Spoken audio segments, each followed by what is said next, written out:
Hello guys welcome back to Matarani helping hands YouTube channel. जदि आपण माने चैनल को ए पर्यंत सब्सक्राइब की लाइक करी नहंती then please like and subscribe to Matarani helping hands YouTube channel and click the bell icon to get the new video updates.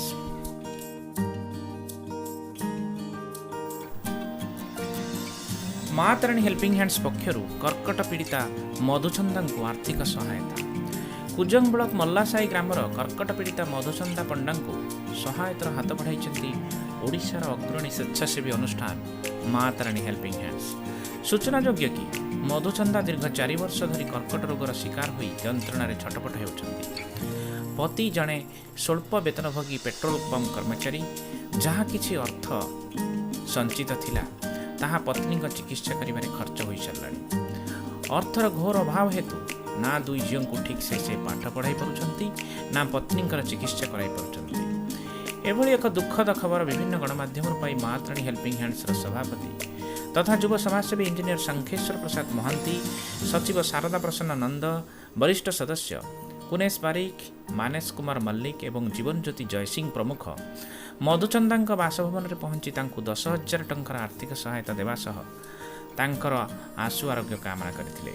Matarani helping hands बदान्यता Madhuchanda और तांको स्वामी कृतज्ञता जणाइथिबा बेले संगठन रही कार्य को स्थानीय अंचल अत्यंत प्रशंसा कर। आसंतु शुणिबा मधुचंदा प्रतिक्रिया। हाँ आपण परिचय आपणकर जो माने ये कि आपण केबेट होला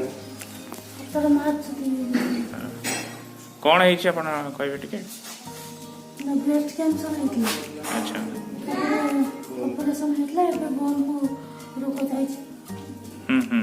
को ट्रीटमेंट होतला आगु अच्छा रे एबे कंटीन्यूअस ट्रीटमेंट होचन कंटीन्यूअस चलछि 5 वर्ष होलानी।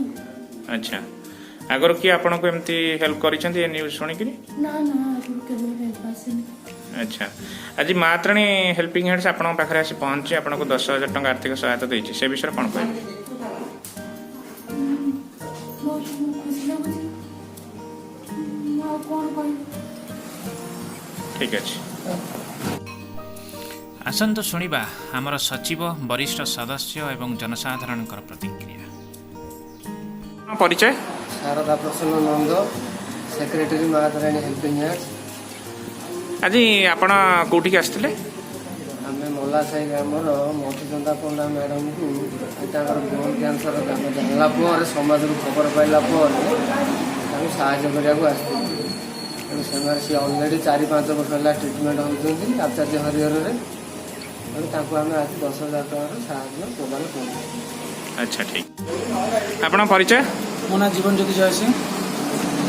अच्छा मातरणी हेल्पिंग हैंड्स रे आपण आस्थिले कोन पाई आपण मातरणी हेल्पिंग हैंड्स रे जॉइन करथिले? मुख्यतः कहबे गले मानव सेवा ही माधव सेवा। आम मातरणी हेल्पिंग हैंड्स रे जॉइन करछु किसी गरीब लोक मुहर हस फुटाइबा पई आ लोक मान को असहाय लोक मान साहाय्य करबा पई इथे मातरणी हेल्पिंग हैंड्स जॉइन कर। अच्छा एबे जॉइन करला पर आपनकर अनुभूति कहबे कि? जॉइन कला पर तो मते बहुत खुशी लागुची कहीं जो गोटे असहाय लोक किसी लोक रिसेंट मझे लॉकडाउन में खाया पाते खाया पिया देलु जो असहाय लोक रोग पड़ी ट्रिटमेंट हो पारना आर्थिक सहायता कराऊँगी। किसी पिला अच्छा जहाँ बापा माँ ना से स्कूल शिक्षा क्षेत्र में स्कूल पढ़ा को असमर्थ भी साहाय्य करूँ। मतलब बहुत खुशी लगुच मातरणी हेल्पिंग हैंड्स में जॉइन। धन्यवाद। अच्छा आपन परिचय? मो ना मानस कुमार मल्लिक, मातरणी हेल्पिंग हैंड्स। अच्छा मातरणी हेल्पिंग हैंड्स रे आपण काहे की जॉइन करछन?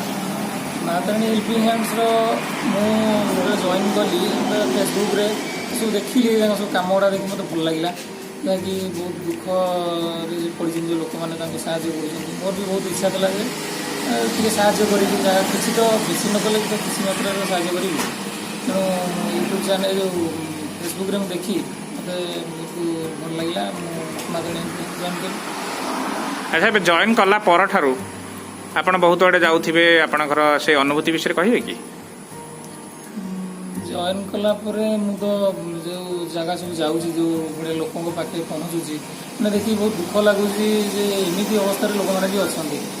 ଯାହା ହଉ ସେଠି ଯାଇ ତାଙ୍କୁ ସାହାଯ୍ୟ କରି ତାଙ୍କ ମୁହଁରେ ହସ ଫୁଟେଇ ବହୁତ ଖୁସି ଲାଗୁଛି। ଆଚ୍ଛା, ମା ତାରିଣୀ ହେଲ୍ପିଂ ହ୍ୟାଣ୍ଡସ୍ ଯାହା ଆମେ ଶୁଣିବାକୁ ପାଇଛୁ କି ସ୍ୱାସ୍ଥ୍ୟ ଓ ଶିକ୍ଷା କ୍ଷେତ୍ରରେ କାମ କରି ଆସୁଛି, ଆଗାମୀ ଦିନରେ ଆପଣଙ୍କର କ'ଣ ଅଭିମୁଖ୍ୟ ରହିବ? ବର୍ତ୍ତମାନ ଆମର କୋରୋନା ମହାମାରୀ ପାଇଁ ବହୁତ ଯେଉଁ ଅକ୍ସିଜେନ୍ର ଅଭାବ ରହୁଛି ସେ ନେଇକି ଗୋଟେ ମା ତାରିଣୀ ହେଲ୍ପିଂ ହ୍ୟାଣ୍ଡସ୍ର ଗୋଟେ ବଡ଼ ପଦକ୍ଷେପ ନେଇଛି ଯେ ଜଙ୍ଗଲ ସୃଷ୍ଟି କରିବା ପାଇଁ। ତ ଆଗାମୀ ଦିନରେ ଜଙ୍ଗଲଟି ସୃଷ୍ଟି କରିବୁ, ଏମିତିକି ଗୋଟେ ଜାଗା ନୁହଁ ସବୁଆଡ଼େ ଚେଷ୍ଟା କରିବୁ ଜଙ୍ଗଲ ସୃଷ୍ଟି କରିବା ପାଇଁ। ଆଚ୍ଛା, ଧନ୍ୟବାଦ। ମୋ ନାଁ ଅମର କୁମାର ସ୍ୱାଇଁ। ମୁଁ ଆଜି ସକାଳେ ଆସିଥିଲି ମୋ ପୁଅକୁ ନେବା ପାଇଁ ପମ୍ପାଳ ଗଲା। ସେଠି ଦେଖିଲି ଆମର ଯେଉଁ ମା ତାରିଣୀ ହେଲ୍ପିଂ ହ୍ୟାଣ୍ଡସ୍ର ପିଲାମାନେ ସବୁ ଛିଡ଼ା ହେଇଛନ୍ତି। ତାଙ୍କୁ ପଚାରିବାରୁ ସେ କହିଲେ ଯେ ଆମେ ଏମିତି ଗୋଟେ ମଲା ସାହିର ଆସିଥିଲୁ ଗୋଟେ କ'ଣ କ୍ୟାନ୍ସର ପେସେଣ୍ଟକୁ ଦେଖା କରୁ, ଆଉ ତାଙ୍କୁ 10,000 ଟଙ୍କାର ସହାୟତା ଦେଲୁ। ଯାହା ହଉ ଏତିକି ଶୁଣି ମୋତେ ବହୁତ ଖୁସି ଲାଗିଲା। ଆଉ ମୁଁ ବି ତାଙ୍କୁ ସହଯୋଗ କରିବାକୁ ସାଧୁବାଦ ଜଣାଉଛି। ଏଥିପାଇଁ ସେମାନେ ଏ କାମକୁ ଆହୁରି ଆଗକୁ ନିଅନ୍ତୁ। ଭଗବାନଙ୍କ ପାଖରେ ଏତିକି ଅନୁରୋଧ କରିବି ସେମାନେ ତାଙ୍କର ଉତ୍ତରୋତ୍ତର ମଙ୍ଗଳ କରନ୍ତୁ। ଧନ୍ୟବାଦ।